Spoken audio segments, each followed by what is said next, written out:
श्री राम गुप्ता कानपुर उत्तर प्रदेश से सवाल पूछना चाहते हैं। श्री राम गुप्ता जी बताइए क्या सवाल सर।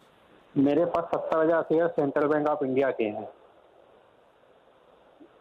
भाव खरीदा है 35 रुपये 70 पैसे के हिसाब से। मैं ये जानना चाहता हूँ कि इसमें गवर्नमेंट की होल्डिंग है 93.8% है, पब्लिक के पास केवल 3.95% है, डीआई के पास 2.83% है। तो क्या ये लेने इसमें पैसा बनेगा कि नहीं बनेगा?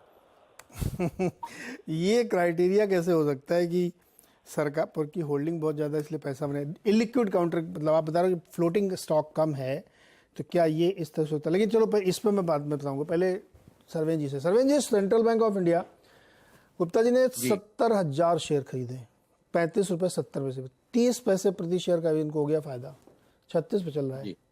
बनेगा पैसा इसमें? होल्ड करें? अब देखिए, बड़ा जैसे आपने बोला बड़ा कम फ्लोटिंग स्टॉक है, तो स्टॉक उतना फिर लिक्विड होता नहीं, उतने अच्छे वॉल्यूम्स जैसे बाकी सब बैंकिंग स्टॉक्स में हो जाते हैं, इसमें होते नहीं है। तो डेफिनेटली जो सेटअप्स बनते हैं उतने थोड़े म्यूटेड बनते हैं, बट आई थिंक अभी ट्रेड में है तो बने रहे। यहाँ पे मोमेंटम अभी फिलहाल करेक्शन के बाद इसने अच्छा पकड़ा है और ये लास्ट स्विंग है, ये अच्छा लग रहा है। तो आई थिंक मेरे हिसाब से अगर ट्रेड में बने रहना चाहते हैं तो स्टॉप लॉस भी लेकिन जरूर लगाएं, क्योंकि जैसे इन्होंने खुद ही बोला इलिक्विड स्टॉक है, कभी अटकेंगे तो अटक भी सकते हैं। तो मेरे हिसाब से यहाँ पे इनको एक स्टॉप लॉस लगाना चाहिए 31 रुपये 40 पैसे का क्लोजिंग बेसिस पे, और मेरे ख्याल से ट्रेड में बने रहेंगे। ओके अच्छा गुप्ता जी, इसमें क्या है कि ये जो ये वाला है ना कि कितने, तो गवर्नमेंट जब चाहेगी तब उसको डाइल्यूट करेगी, नहीं करेगी, ये अलग इशू है। छोटे सरकारी बैंकों में इसमें बहुत अच्छा मोमेंटम दिख रहा है। तो जैसे तमाम स्टॉक्स देखिए आप, छोटे छोटे सरकारी प्राइवेट बैंक जो है तो बड़ी तेज़ी बनी है, तो उस लिहाज से ये ठीक लगता है। अभी क्रेडिट ग्रोथ भी बहुत अच्छी है, सारा सिस्टम बढ़िया दिख रहा है, तो आप उसको होल्ड कर सकते हैं। लेकिन छोटे स्टॉक में उसी तरीके से फिर कमज़ोरी भी आती है, तो आप इसको ध्यान रखिएगा। अभी आपका विनिंग ट्रेड है, इन द मनी हो चुके हैं आप, तो ध्यान। अच्छा, इसमें सरवन जी कोई बहुत स्ट्रिक्ट स्टॉप लॉस भी है क्या आपकी नज़र में? 3140 का जी 3140 का एक स्टॉप लॉस क्लोजिंग बेसिस लगा के चले मेरे हिसाब से, ऑन द सेफर साइड, क्योंकि जैसे उन्होंने खुद ही इसको उल्लेख किया है कि भाई बहुत थिनली ट्रेडेड और बहुत इलिक्विड स्टॉक है। तो मतलब अगर किसी कारण से अटकेंगे तो फिर जब तक सरकार कुछ नहीं करेगी तब तक इनको बचाने कोई नहीं आएगा। तो नहीं, सरकार कभी कभी बेचने भी आ जाती है एनीवे, तो स्टॉप लॉस लगा के करिएगा। अभी तो फिलहाल इसमें अच्छा वॉल्यूम होता है, तो उसको आप ध्यान रखिएगा। अगला स्टॉक है नीरज चंपावत उत्तराखंड से। नीरज जी बताइए। नीरज जी नमस्कार। जो आपने ब्रेक से पहले जिस मुद्दे पर बात हो रही थी उसी से जुड़ा हुआ मेरा सवाल है। जो पोर्टफोलियो आप कह रहे थे कि 3.5-4 साल में आपको करना चाहिए, तो इसीलिए मैंने लॉन्ग टर्म के लिहाज से आईपीएल, मुझे जो आईपीएम अलॉट हो गया, मैंने जितना सोच समझ करके उसमें देखा कि लिस्टिंग गेन का कुछ बन रहा था, लेकिन उसके बाद से उसमें कभी भी वो अपनी खरीद की प्राइस पर नहीं आया। लेकिन उसके जब रिजल्ट्स हम देखते हैं तो फंडामेंटली वो दिखता तो ठीक ठाक है। तो क्या वजह हो सकती है कि ये नीचे ही जा रहा है? और क्या मैं लॉन्ग टर्म इन्वेस्टर हूँ, पोर्टफोलियो का स्टॉक है, क्या मुझे इसको निकाल देना चाहिए कि या कोई उम्मीद इसमें बनती है? ओके, पहले तो सरवेन जी से व्यू लेते हैं। सरवेन जी, इंडिया पेस्टिसाइड्स जी 2-2.5 साल हो गए लिस्टिंग की, उसको शायद नहीं 2 साल हुए जी मेरे ख्याल में। जी बताइए। देखिए 2021 से जहां से आई थिंक थर्ड क्वार्टर में जहां लिस्ट हुआ सितंबर के बाद से, जहां से मुझे क्वार्टरली कैंडल्स दिख रहे हैं, उसके बाद से तो लगातार लोअर टॉप लोअर बॉटम में गिरावट ही है।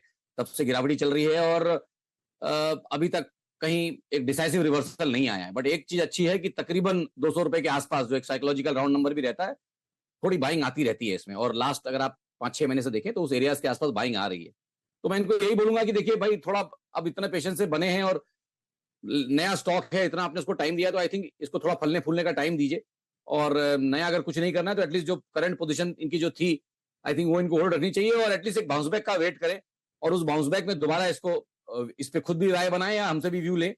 बट आई थिंक यहाँ इनको एटलीस्ट 1 से 3 महीना और वेट करना चाहिए। 1 से 3 महीने बाद एग्जिट या बने रहने का फैसला करें। थैंक यू नीरज जी, तो 1 से 3 महीने तक रुकिए, उसके बाद करिए। इसमें मैं श्योर नहीं हूँ, लेकिन ऐसी मैंने खबरें सुनी कि कुछ सक्सेशन के इश्यूज हैं फैमिली के अंदर, तो इस वजह से भी थोड़ा सा प्रदर्शन स्टॉक वाइज कम दिख रहा है। लेकिन रिजल्ट्स अच्छे आते हैं, इसमें कोई दो राय नहीं। जब भी आप रिजल्ट देखेंगे तो इसके रिजल्ट अच्छे ही दिखेंगे आपको, लेकिन थोड़ा सा इसमें दिक्कत है। चलिए, आपको जानकारी के लिए बता दूं कि इस वक्त हम लोग इंतजार कर रहे हैं रिलायंस की एजीएम का, जो कि 2 बजे से ठीक शुरू हो जाएगी।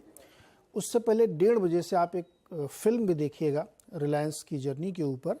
और आज की जो एजीएम है उसमें जो लोग सुनना चाहते हैं क्या कि जियो फाइनेंशियल जो अभी लिस्ट हुई कंपनी, उसमें कंपनी का प्लान्स क्या है, कैसे किस तरीके के बिजनेसेस आएंगे उसमें, कब कैसे रोल आउट होगा, चूँकि अब लिस्ट हो गई, अब तो क्वार्टरली रिजल्ट्स भी देने पड़ेंगे। साथ ही जियो प्लेटफॉर्म और जियो रिलायंस रिटेल RRVL, इनकी लिस्टिंग का क्या प्लान है, क्योंकि 5 साल हो रहे हैं अब उनकी लिस्टिंग की चर्चा की गई थी 19 के जियो में, तो क्या उस बारे में भी कोई चीज़ सुनाई देगी, इन्वेस्टर ये भी जानना चाहते हैं। न्यू एनर्जी के कई सारे गीगा प्लांट अनाउंस किए गए थे, वहाँ का क्या अपडेट है, क्या न्यू एनर्जी में कुछ और इन्वेस्टमेंट कैपेक्स प्लान किया जा रहा है, इस पर भी लोग सुनना चाहते हैं। तो आज की AGM बहुत ज़्यादा लोगों की प्रतीक्षा है कि क्या हो सकता है, क्या होने वाला है। और हमेशा हमने देखा है कि रिलायंस की AGM में जो प्लान सामने आते हैं एग्जैक्टली उसी टाइमलाइन से उनको फॉलो किया जाता है। तो ये बड़ी दिलचस्पी का इशू होता है। जैसे मैं हमेशा उनकी AGM को एक बार सुन लेता हूँ, फिर मुझे लगता है कि वो आपको खाली उसमें टिक लगाने रहते हैं कि अच्छा ये हो गया, ये हो गया, ये हो गया। तो इसलिए रिलायंस की AGM बहुत इंपॉर्टेंट होती है। मुझे नहीं लगता कि किसी कंपनी और की AGM इतनी ध्यान से सुनी जाती है जितनी रिलायंस की, क्योंकि इसमें जो बताया जाता है वही होता है एग्जैक्टली, और एक बिग पिक्चर का व्यू आपको मिलता है। तो जो इस समय अभी तक तो हम लोग 3 देखते हैं, अब एक नया फाइनेंशियल बिजनेस भी आ गया है। तो फाइनेंस का, टेलीकॉम का, रिटेल का, न्यू एनर्जी का, और जो कन्वेंशनल बिजनेस है O2C का, उन सब के बारे में हम लोग सुनेंगे। 2 बजे से बिल्कुल जुड़ना मत भूलिएगा। उससे पहले एक बहुत ही इंटरेस्टिंग आपको रिलायंस की फिल्म भी दिखाएंगे ठीक 1:30 पर, तो उसको भी ज़रूर देखिएगा। इस समय 2469 पर ट्रेड कर रहा है। सरवेन जी, वेरी क्विकली, AGM से पहले आप ट्रेड लेना पसंद करेंगे रिलायंस में?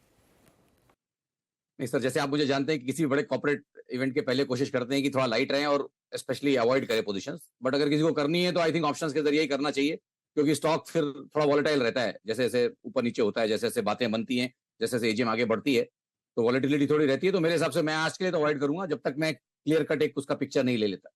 परफेक्ट। तो अच्छा, कोई भी ट्रेड लेने से पहले आप अपनी राय किसी से लीजिए, क्योंकि ये चैनल जो आप देख रहे हैं ये रिलायंस का ही है। सरवेन जी, बहुत बहुत शुक्रिया हमारे साथ जुड़ने के लिए, बातचीत करने के लिए, दर्शकों की मदद करने के लिए। और फिलहाल मार्केट पे एक क्विक रिव्यू वैसे ही पड़ा हुआ जैसे हम लोगों ने शो की शुरुआत की थी, 45 पॉइंट ऊपर। बता दें कि मनी कंट्रोल पर दिए गए विचार एक्सपर्ट्स के अपने निजी विचार होते हैं। वेबसाइट या मैनेजमेंट इसके लिए उत्तरदायी नहीं है।